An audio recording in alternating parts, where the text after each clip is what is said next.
Good day, friends. This is Dr. Michele Alignay for Coffee Break. You are watching this live in my page, Michele Alignay, here in Feast Books and also in Feast TV YouTube. So I am Dr. Michele Alignay. I am a speaker. I am also a family psychologist and of course a proud Feast Books author. So join me in this conversation. I call this a Care for You series. So for the next 3 weeks, we're going to talk about self-care.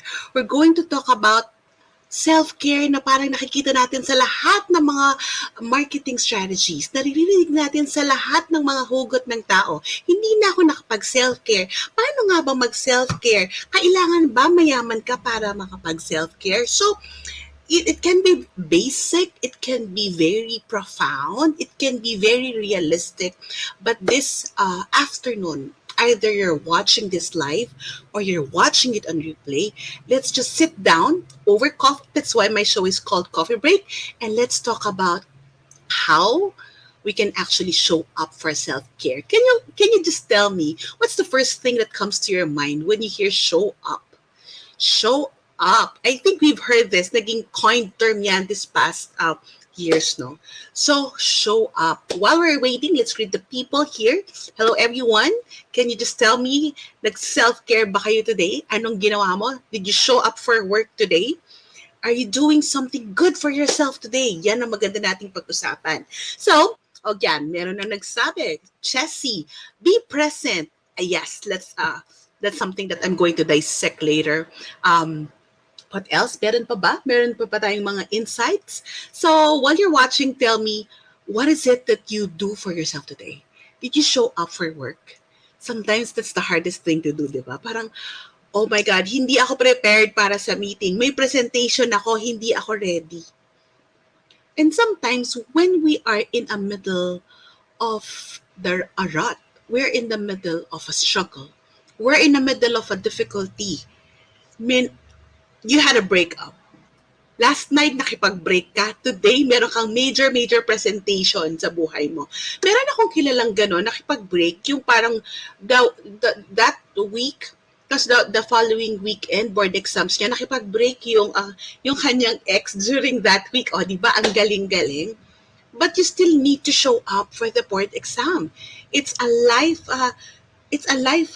life-changing thing, right?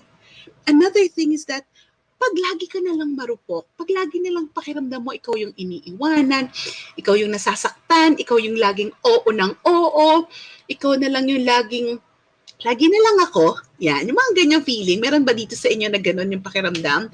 So, lagi na lang ako yung marupok, lagi na lang ako yung ganito, lagi ko na lang silang pinagbibigyan. How do we really show up for yourself? And I know that many of you, somebody here is watching us, see Chessy. You're gonna be a third-time mom. And a friend of mine here, Flo, where are you? A first-time mom. Some of you are mommies like me who are raising high school kids and then papasok na sila sa school.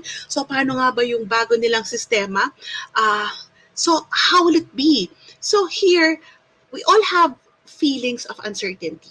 We all have feelings of even fears, anxiety. Yung iba naman ang pakiramdam ng mga mommies parang we are headless chicken. Diba? In many stages of motherhood, we feel that. We feel that. We are headless chicken. Do you feel that way? Sino dito yung ganyan? Parang, ano ba talaga yung uunahin mo? Yan. Paano naman talaga sinabing magkakaroon ka ng oras sa sarili mo laging nakalatch yung baby? Yan. Lalo na ngayon na breastfeeding month. I'm a breastfeeding mom also when my kids, of course, were younger. So, that thing, di ba? Parang, paano nga ba? And then, there are people, there are women, there are those who always want to to project themselves as strong. Yan, di ba? Parang masyadong strong-strongan tong taong to. Umiiyak kaya siya? Nahihirapan kaya siya? No amount of vulnerability, no amount of emotion can be traced in her face or in his composure. Tao ba talaga siya?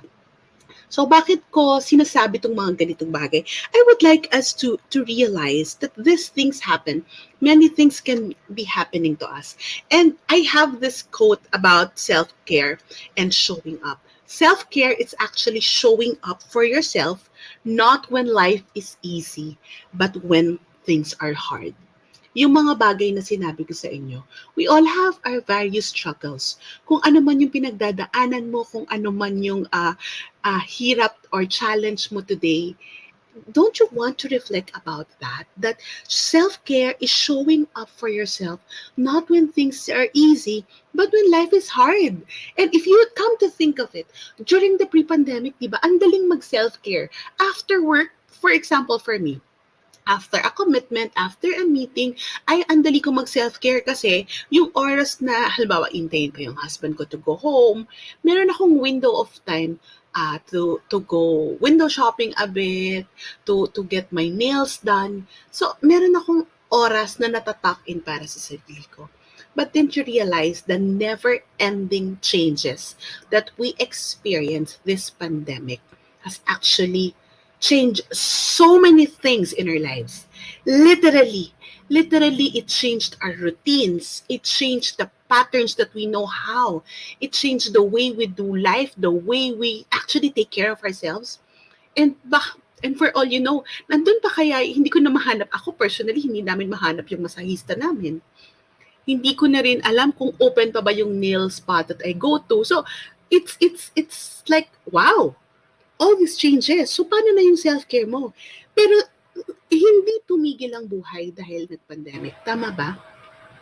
Friends, kung kaya nyo lang isulat, what really is the biggest challenge for you this pandemic? Not just the COVID, not just being sick, but in being life on lockdown, life on quarantine. What's the biggest change? Could it be burnout? Could it be that you feel that there's no meaning, less meaning, no sense at all? Parang ito na lang ba nangyayari? Ayan, paulit-ulit na lang.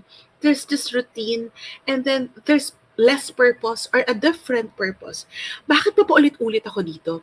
Kasi literally, I would go back to the statement that I said that showing up for yourself, not when life is easy, even if things are hard. Because it was very, very, very hard to do self-care pag nahihirapan tayo. Tama ba? Yung luhaan ka, sugatan ka, or toxic ka sa work, alas 10 na nagkatrabaho ka pa rin. Self-care, hindi pa nga ako naliligo. Anong oras na? Dapat natutulog na ako ngayon, hindi pa ako naliligo na dapat morning bath ko. That alone. So, kailan mo aalagaan yung sarili mo? Because in reality, life would always give us a different package. Diba? Yung minsan we feel that parang, ano na naman yan? Bago na naman yan? Di pa natatapos tong isang overlap? Parang talagang pag may nangyayaring ganito, dapat mangyari to. Come to think of it, who among you have those? Ngayon ba nakipag-break? Ngayon ba nangyari to? Nasa bahay lang naman eh. Bakit kailangan natin alagaan yung sarili natin? So, you know that show up, naririnig natin madalas, just show up. Basta dumating ka lang. But let's remove the just. Because when you say just, gawin mo lang, just pakita ka lang. Parang we're just winging it. 'Di ba? We're just winging it. Masabi lang, magawa lang. Basta yan na yan. Without thoughtfully preparing for it. But when we come to think of it, there's a person, she's a researcher and a psychologist in the name of, no, I think she has a different, what do you call this? She has a different expertise altogether, but I read an article about her in Psychology Today. And Marcy Axelrod, she said that she quantified what showing up means through a research that she did. And she said that showing up is how we present ourselves. Maybe it can be how we present ourselves or how we present ourselves. When you say how we present ourselves, ano sa tingin niyo dyan? Ano yung dating natin? How do I present myself to you? I show up for you today. I put on my makeup. I put on my kilay. I put on my lipstick. And I put on a smile. But do you really measure how am I feeling and what's my inner state just because of the way I look? That's really showing up. And it brings, when we show up, not just show up. When we show up, we bring a sense of agency to our lives. When you say agency, there's an action. Meron tayong ginagawa. And there is a deliberate intent. Showing up is actually composed of two things. Ah, di ba? Kala nyo term lang? No, it's not. Actually, showing up is composed of two core things, two core components. One is knowing ourselves. Ganda nito, friends. Knowing ourselves, dapat kilala natin yung sarili natin. Kilala ko yung sarili ko pag alam ko ang tendency ko, pag I'm burdened. I know my tendency when I'm extremely stressed. That really high self-awareness, that's very needed. Yan yung masasabi natin na as adults, I'm ready for mature roles. Yun talaga yun. Kasi kilala mo yung sarili mo eh. Hindi mo kilala yung ideal self mo. Hindi mo kilala kung ano yung gusto mong maging or gusto mong maging sino ka. Ang kilala mo, yung totoong realistic na, yung totoong sino ka ba talaga. Alam kong marupok ako. Alam kong ang tendency ko, wasak na wasak pag may pinagdadaanan. So, now, nakilala ko yung sarili ko. Because I know myself, I will find ways to be able to show up. Because it's hard to show up when you don't know yourself, right? So think about it. Another thing, another area of showing up is that it's engaging in conscious preparation. Engaging in conscious preparation. In short, dapat prepared. Dapat prepared. We just cannot wing it. You know, minsan gusto kong mainggit dun sa mga tao na how come they can wing it? Yung papasok sa school, tapos walang preparation, wala ka man lang paper or ballpen, wala ka man dun sa data. That's something that I really don't like when I was a student. But when we show, ako mismo na nagtuturo, I teach in college and in the graduate school. I know that whenever I show up, I can only be in command with my students if I am in command of myself. Are you getting the point? That I'm showing up and I cannot expect you to be prepared if I myself am not prepared. So kahit anong pagod, kahit ano pang pinagdadaanan ko sa buhay, I need to go to school. I need to attend my class. Show up myself and be prepared for it. And that's really engaging in conscious preparation. Conscious preparation. Can you say that with me? So, what are the two important components of showing up? Knowing ourselves and engaging in conscious preparation. So, why showing up need to go? Kailangan natin na malaman that when we show up, we need to bring more of ourselves. Hindi, as I said earlier, there are people who just wing life.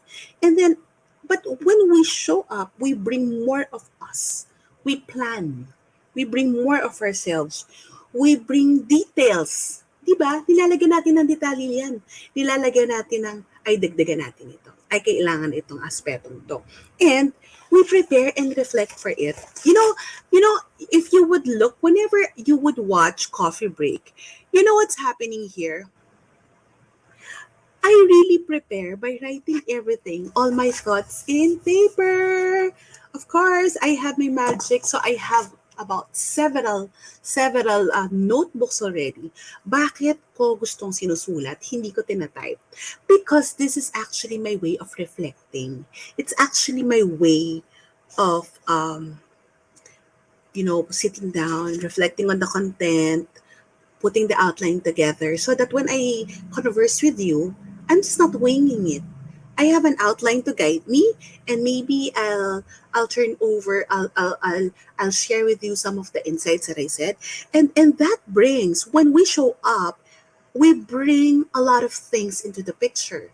So what are the things? There's resolve. Gagawin ko to.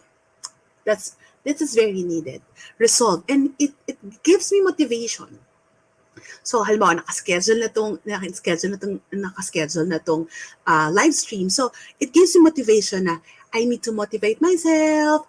Okay, this is something that I need to do. So, even the act of putting makeup, that's a source of motivation for me. Diba? Because I'm literally preparing. Literally, mentally, physically, I'm preparing myself to show up. Another is that there's attention that I put in my space and in myself. So, kailangan itong time na to, naka-plot dito. And even whenever I would give talks, for example, I would give corporate talks, I would make sure na wala nang gagalaw nung schedule na yon and a few hours before that because it's already preparation time. It's really focusing. And of course, my behavior and my choices. So, ah, hindi ko ba hihindian ko ba tong bagay na to or hindi. So, it's very practical to think about that.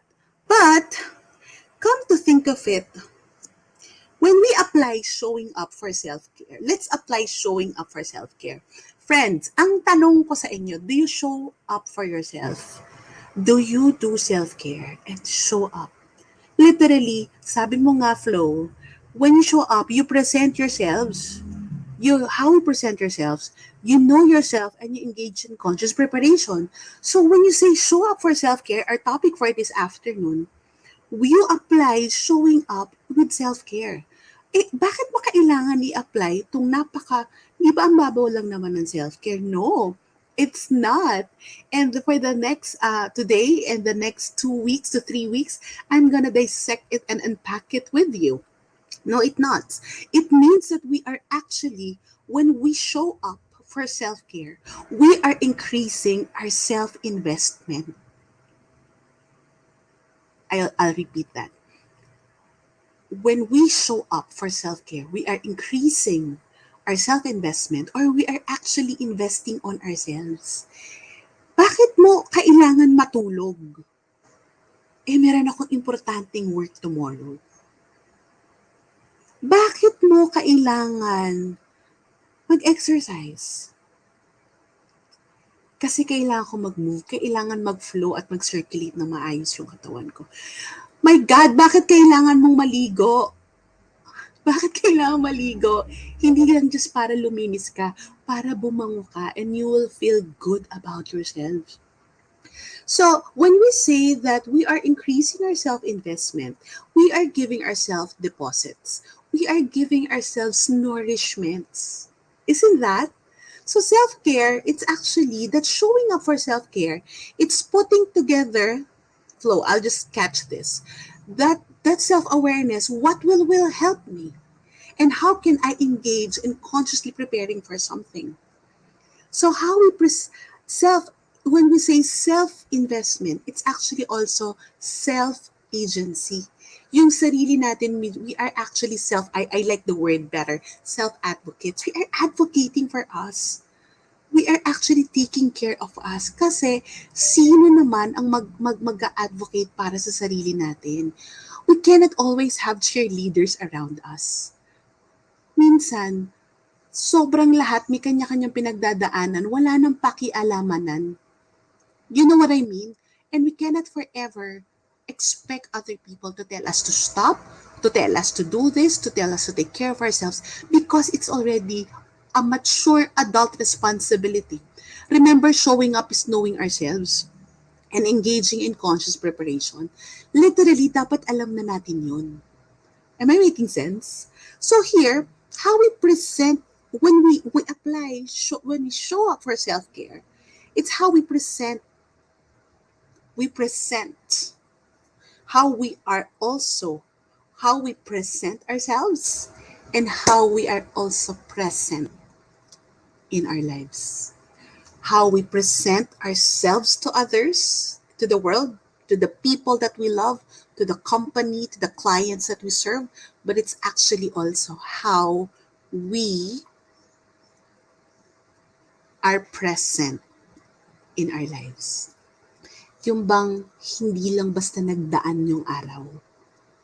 We are consciously aware. We are not fretting for the future, mangyayari bukas, but we're actually having whatever we have at the moment. And that's beautiful, right? It you have to learn that self-care are the things that you do.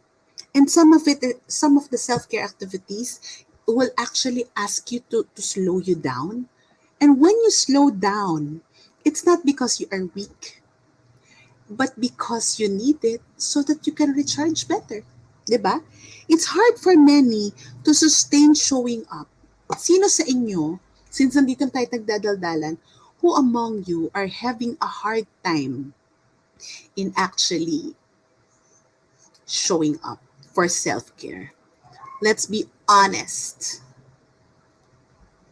Let's be honest. Who among you are having a difficult time showing up for self-care? And aren't you wondering, bakit minsan sisimulan ko tong exercise na to and it will not work? Oh, thank you for being honest. Bakit gusto kong gawin tong healthy eating pero talagang hindi mangyari-yari? Ano bang mali? Yan. So let's just look into it. Let's just dissect it a bit, friends. Kahit na anong turo ko sa inyo, kahit na ulit-ulitin ko to every week ng self-care, may mga bagay na kailangan nyo maintindihan. Ano yung hugot? Why I cannot just pursue it? I wanna show up but I can't. Parang ako yung marupok, di ba? So now, one of the things that it's actually why it's so hard to show up for self-care, it's because of our internal programming. Kung anong kinalakihan natin and maybe the evolution that we had. Because maybe unconsciously, at the back of our head, pag sinimulan natin gawin yan, ang sasabihin natin sa sarili natin, oh, mag-exercise, pampaslim lang yan. Oh, hindi mo naman talaga kayang masustain yan. Oh, hindi naman talaga masarap kumain ng gulay, gulay lang yan. Ayan. Parang matutulog ka, bakit hindi ka naman sanay matulog ng maaga? So that unconscious and internal programming can actually be the hindrance on why we're not actually succeeding. So, are you, and when we say we show up, it means also that we're catching sa natin galing yon. Because ideally, we're aware, but many times we're not aware. Tama ba? So sa tingin nyo ba, ano yung mga internal programming nyo in self-care? Yung bang parang may kumakausap sa inyo at the back of your head, you know you're not succeeding because of this. Minsan may narinig pa ako, paano naman ako kakain ng masaya? Paano naman ako magda-diet? Ang sarap ng kain ng mga tao sa bahay namin. Yan.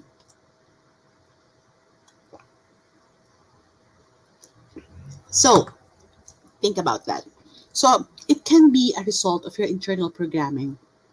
The attitudes, the perspective of your family or yung kinalakihan mo. Yun.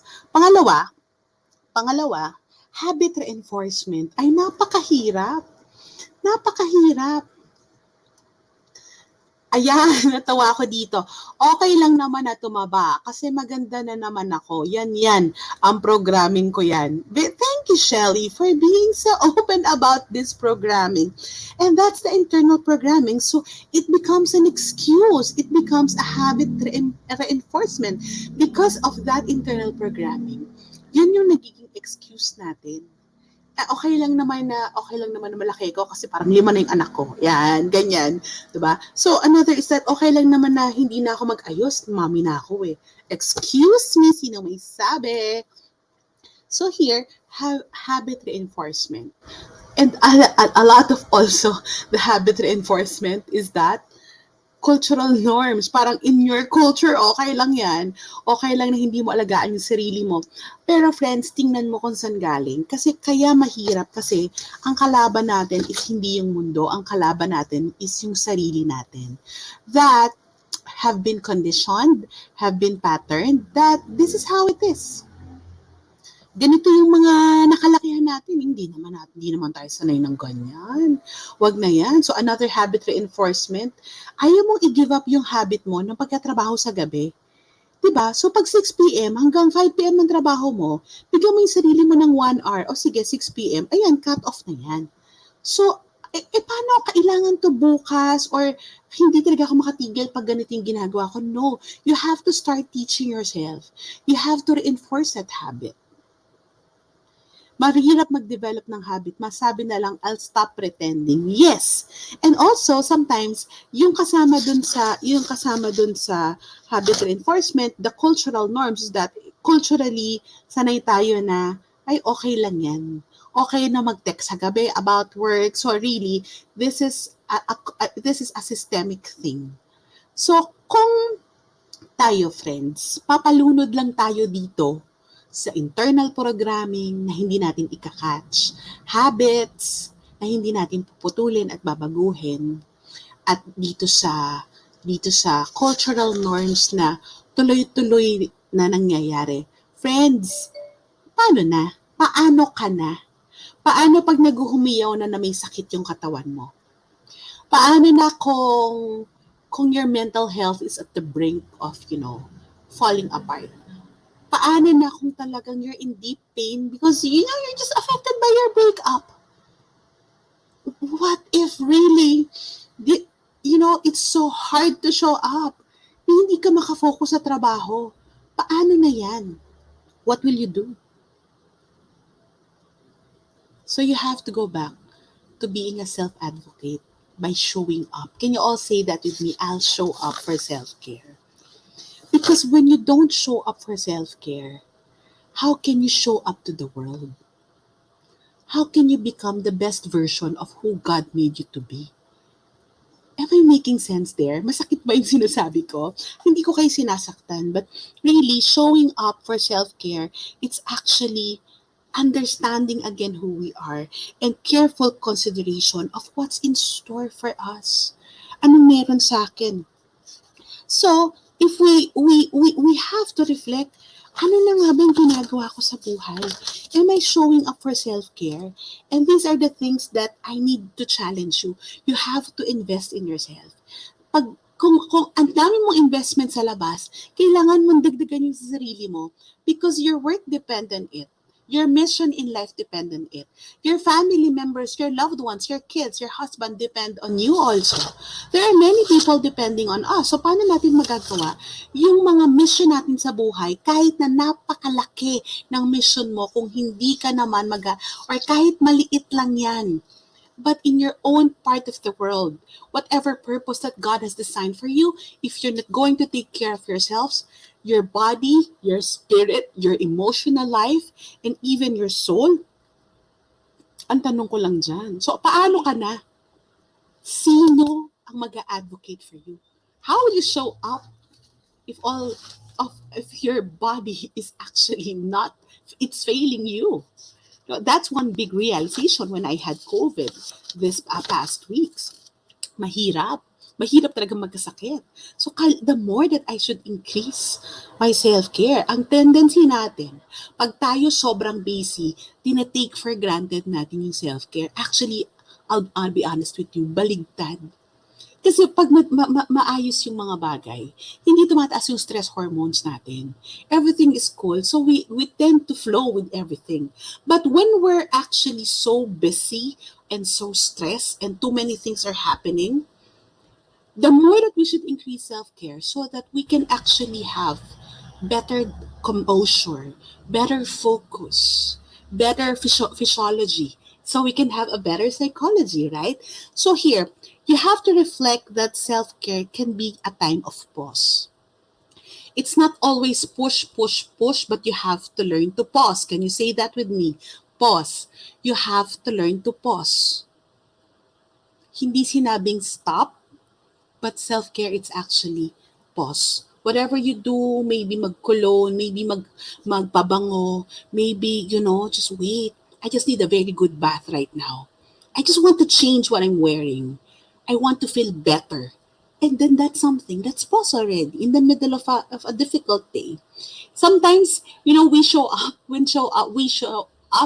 and the most that we can do, for example, like this morning, I started working early, and then I end up that delaying my yoga. Usually nauuna yun, but it's delaying my yoga. But what I was able to do, it's not 30 minutes but 20 minutes. Do I want to feel guilty about it? No, because I already showed up for myself then.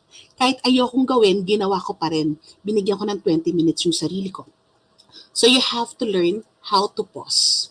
Next, you have to pace yourself. You have to pace yourself. One thing that I realized in this COVID is that hindi pwedeng automatic. Hindi pwedeng kung paano ako pre-COVID, yung ratsyada lahat ng trabaho ko, ganun din. No, pacing pala. So actually, I have to turn down some meetings, some things, so that hindi ko sinasagad yung sarili ko. Kasi it has to be pacing. It's phase by phase, and it's also your own pace. Your pace may be different from other people in your house, your friends. Huwag kayo magkukumpara ng pace nyo. So you have to learn to pace yourself, and that's actually taking care of yourself. So the first is learn to pause. Second is learn also to pace yourself. Huwag mong biglain, huwag mong sagarin. You have to learn to pace yourself. And the third, self-care is actually a process. Bakit ko nasabing process yan? Self-care is really a very good process. A very good process na hindi siya may automatic result. Dok, sabi mo, nag-yoga ka na, tipong 6 years, 8 years, pero bakit hindi ka naman pumapayat? Kasi hindi naman yun yung goal ko eh. Kasi ang goal ko is my full functioning, my circulation, my strength, my stamina, my flexibility, and my focus. But it's actually a process that you don't automatically get. Uminom naman ako nun, yung juice, mga 1 linggo lang, ayoko na. Nag-diet naman ako, parang wala naman nangyari. Natulog naman ako ng maaga, ganun din, wala namang epekto. No, it's a process.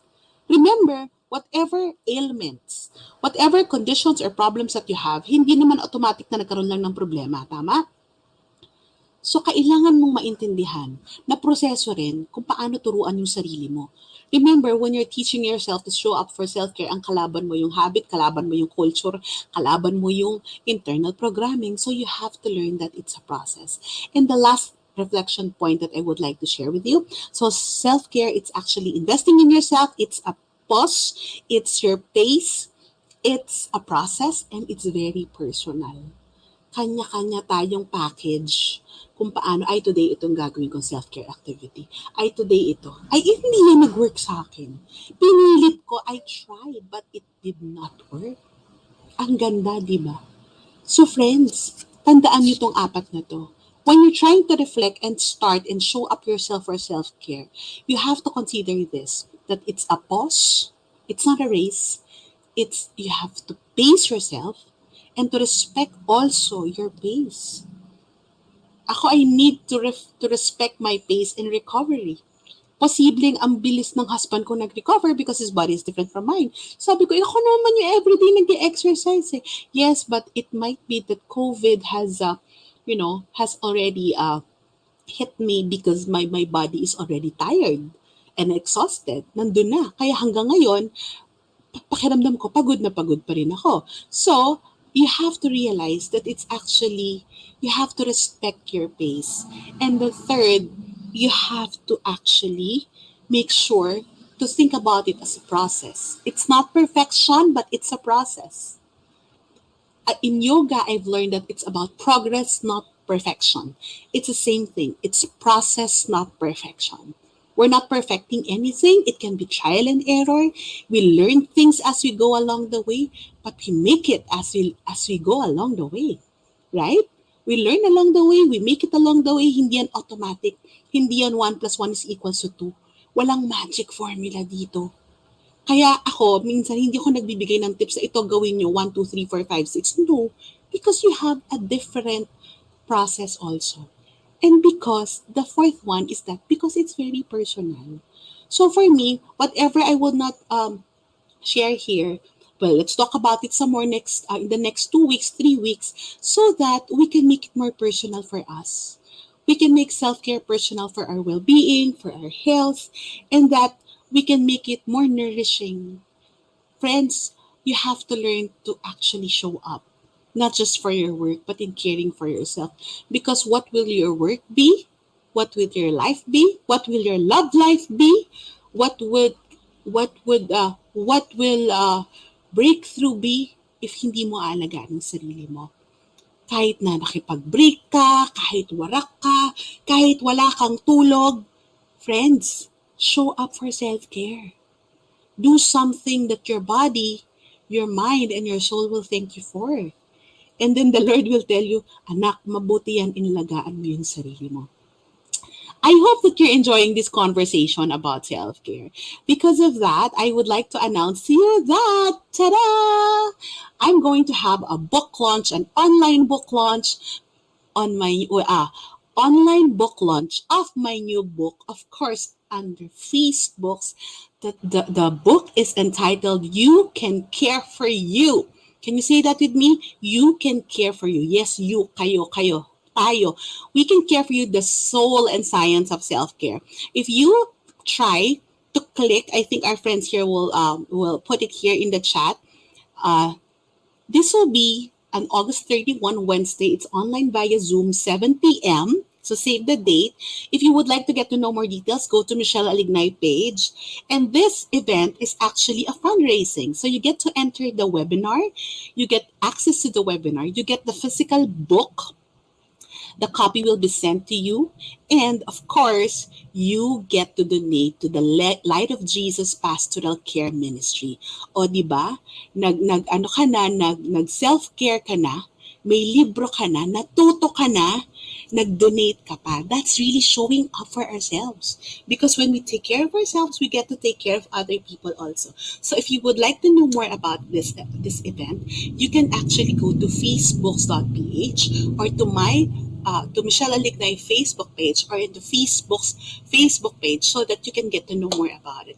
And friends, it's a wonderful afternoon with you. I would like to ask you, ano ang malaking hugot or takeaway nyo ngayong hapon? Pakilagay nga dun sa chat para next week mas masayang usapan natin. I'll see you again next Thursday for another discussion on self-care for this Care for You series. This is Dr. Michelle Alignay. It's my delight to show up for you today.